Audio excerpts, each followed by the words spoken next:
الصلاۃ والسلام علیکم یا خاتم النبیین وعلی آلک و اصحابک یا رحمۃ للعالمین۔ اے اللہ اپنے محبوب کا صدقہ جامعہ مدینۃ العلم، اس کے جتنے بھی اساتذہ ہیں، جتنے بھی طالب علم ہیں، سب کی خیر فرما اور سب کو اس پاک در کی بادب عاجزی اور انکساری کے ساتھ حاضری کی سعادت نصیب فرما۔ یا رسول اللہ انظر حالنا، یا حبیب اللہ اسمع قالنا۔ پہلے کہا کرتے تھے کہ یا رسول اللہ ہمیں سنہری جالیوں کے سامنے درود و سلام پڑھنے کی توفیق نصیب فرما۔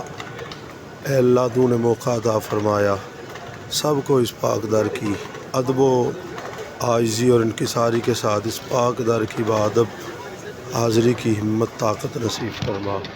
سبحان اللہ، الصلاۃ والسلام علیک یا خاتم النبیین وعلی آلک و اصحابک یا خاتم المرسلین۔ اے اللہ ہمیں ہمیشہ ختم نبوت کا کام کرنے کی توفیق عطا فرما۔